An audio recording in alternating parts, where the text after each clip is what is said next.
your Samsung dryer is squeaking, there's only a few parts that could be making that noise, and I'm going to show you how to fix it. These are basically all of the moving parts in your dryer, or at least all the ones that could cause a squeak like that. The most common is the idler pulley, and if that's all you want to change, you could just change that. But if you kind of want to do a one and done, I recommend replacing all of it in one shot and kind of reset the clock. If you want to buy my kit, you can go to my website, lorrainefurniture.com, and find this is going to be the Samsung dryer kit. This will fit 99% of all Samsung dryers out there, and I hand-pick all of these parts from a bunch of different suppliers. Not all aftermarket parts are made the same. The genuine parts for the Samsung dryer will cost you hundreds of dollars. Basically not worth it to repair. These aftermarket parts are really inexpensive, but they're very good quality. All of the upgraded parts now have ball bearings in them instead of just a bronze bushing on a metal shaft. And the drum supports also have the upgraded ball bearing design. Some of the aftermarket ones are still the old bronze bushings and they won't last very long. This is the best value for getting good quality parts that won't break the bank, and you could fix your dryer at a pretty reasonable cost. Again, you can buy this at my website, lorrainefurniture.com. Just click on the tab that says Appliance Repair Kits, and then look for the one that says Samsung Dryer Rebuild Kit. You really only need a Phillips head screwdriver, which you could get on my website that says there it's fixed. You need an 11/16 or a 17mm wrench. This is important. It has to be a wrench. If you don't have a wrench, you can use a pair of channel locks or a pair of pliers, but you need two. You either have to have a channel lock and a 17 or an 11/16 wrench, or you need two pair of channel locks. If you want to make quick work of it, you could get this fancy Bosch drill, put a Phillips bit on it, and it'll save you about half the time. This is my favorite drill. I'll give you guys a link in the description. First thing you want to do is unplug your dryer. There's two screws on the back of the dryer holding the lid on. Just undo them with a Phillips screwdriver or a Phillips drill. At the front of the dryer, you want to get both hands, you want to give it a little push and slide the top cover back. You should just be able to lift it out of the way. Once you have the top open, this is your main control board. We're going to undo these two screws so we could disconnect the communication cable from the console. There might be a third screw. Once you have this on this side, you should be able to see these cables, and you want to undo the one that has all the really thin wires. And then just let this board sit down like this for now. Next, we want to undo these 4 screws. Tilt the console forward, and then lift it out, put it to the side. Next step is we're going to remove these 4 screws, and then these 2 screws that hold the blower housing in.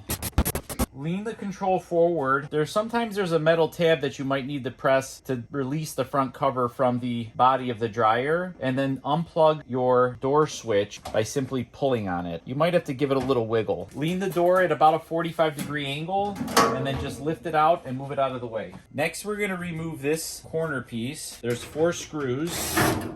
And this one we should just be able to kind of give it a little wiggle. Now what you'll have to do is you'll have to follow this wire back. If you have a drum light, unhook this, and then you could take this and the control board and just set it behind the dryer so it's out of your way. Next step, remove the lint filter, and this blower duct assembly should have 3 and sometimes a 4th screw at the bottom. Pull it out from the bottom, and then slide it down and move it out of the way. Unplug this dryer moisture sensor. The next step is we're going to remove these 4 screws to take this front cover off.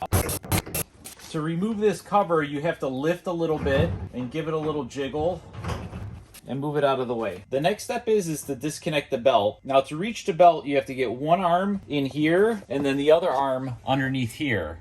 To disconnect the belt, what you want to do is you want to take this idler pulley and you want to give it a pull. There's a spring, and with your other arm, undo the belt, and then gently let the idler pulley go to its rest position. Grab the dryer by the belt, lift it a little bit, and remove the drum and put it to the side. This is a perfect time to do a little courtesy vacuum. It does 2 things. It makes your work environment a little bit cleaner, and secondly, if you drop a screw or something, it's not going to get lost in the lint. So at this point, you've probably checked the wheels and you realize that probably your idler pulley is what failed. This particular pulley, it looks like it got seized and it was riding and put a groove in the belt. This dryer was actually still working, although it would squeak and it would eventually go away. Problems like this, you have to catch them early, otherwise you'll cause significant damage to the dryer. Might make it not worth fixing. To undo this idler pulley, there's just one screw right here. Once it's unscrewed, just disconnect it from the spring and take it out of the dryer. This is the new upgraded idler pulley and it comes with a new screw. And what you want to do is you want to find the hook where it accepts the spring, hook it in place, and then set your tab so that it goes into a slot. Make sure that this switch is on the top and then find the screw, get it started, take the idler and push it back into its slot, and then tighten it with your screwdriver. If you did everything correctly, you should be able to lift, and there just should be some springy resistance, but the idler should move very freely. To remove the wheels, you're going to either need, ideally, a 17mm wrench. If you don't have a 17mm, an 11/16 wrench will fit mostly. And if you don't have that, you could use a pair of channel locks. You might need two, one to hold the shaft and the other one to undo the bolt. So what you want to do is you want to grab, not by the shaft, but just by the tip. Hold it. Once you undo it, the nut should come off pretty easy, and then the whole wheel assembly should come off. You need to save the two washers in the nut, and everything else you're going to discard. Put one washer on the one side, feed the new wheel through, put the other washer in, and then tighten down your nut. These newer aftermarket ones, they might have a threaded part. You're not going to use that part, so you could just kind of grab it, squeeze with your pliers, and snug this up. If you damage these threads, it's really not that big of a deal. To remove the ones on the back bulkhead, you have to get your wrench, and you have to kind of feel in the back there. And then what I like to do is I actually like to unscrew it from the front. Once it breaks free, it should unscrew pretty easily. Now make sure you catch the washer and the nut because you have to reuse these. The new one,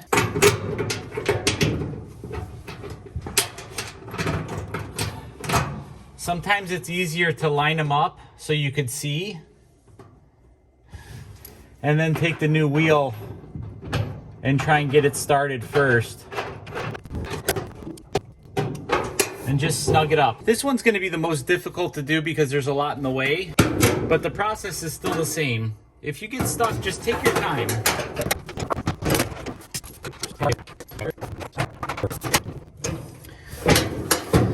These don't have to be super tight. You just have to make sure that the shafts are snug. Now we're just about ready to start assembly again. The last thing I'm going to do is I have a very damp cloth, and I'm just going to do a quick wipe down to get any residual dust just so it looks nice and tidy in here.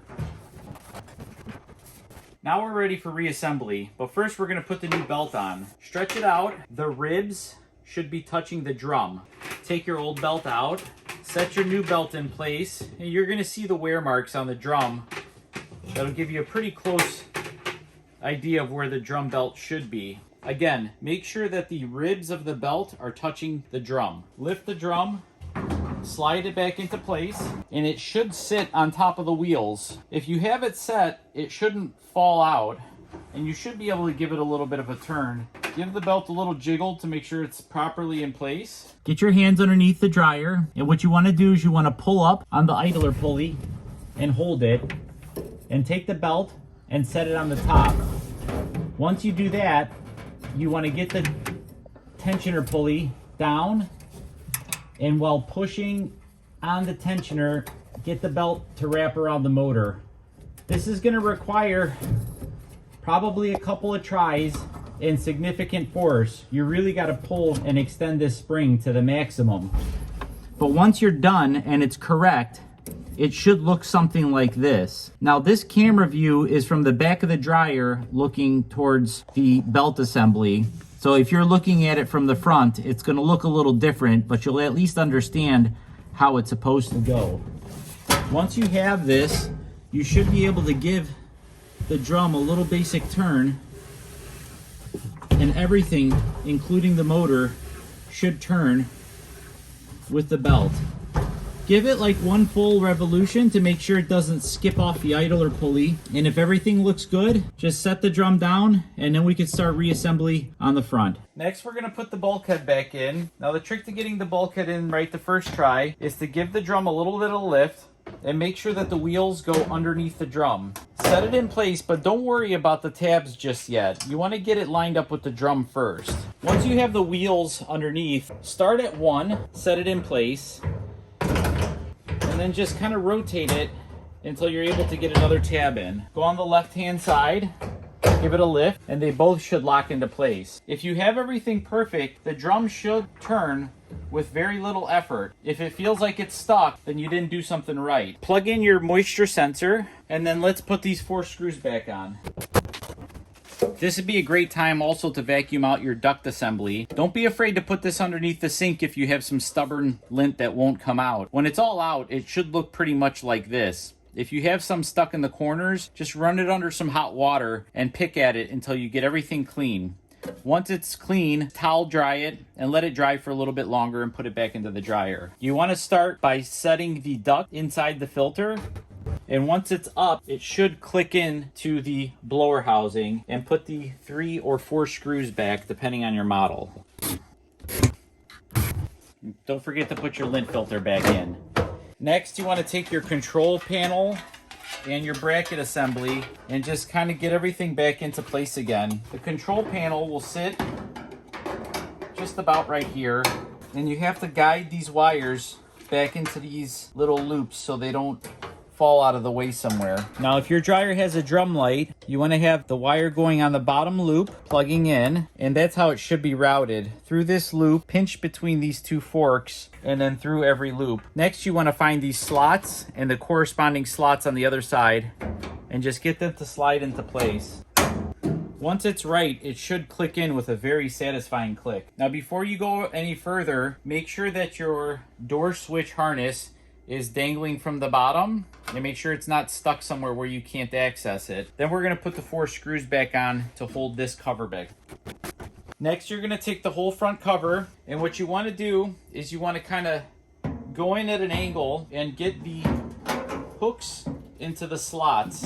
Once it's in, you should be able to bring the door nearly closed, have just enough space to plug in your door switch, and then you should be able to very easily attach the front to this panel. Take your control panel, you'll find these little hooks. You want to set the hooks inside the front cover and then send your wiring through whatever hole it came from. Sometimes the harness is on the other side. It may differ from model to model. You simply want to take your control panel and let it hinge down into place, and it should pretty much lock itself in. At this point, you want to find your wiring, and it's pretty easy to identify which is which, white to white, black to black. Make sure that both of these harnesses go through this loop. Take your main control board and hook it in until all 3 screws line up. Take these 4 screws and secure your front console back on. And then take your front panel, set it about 1 inch away from where it's supposed to go, slide it in place. Put your last 2 screws in. Don't forget to plug your dryer back in. Turn it on, press start. Pat yourself on the back, you just saved yourself a few $100s.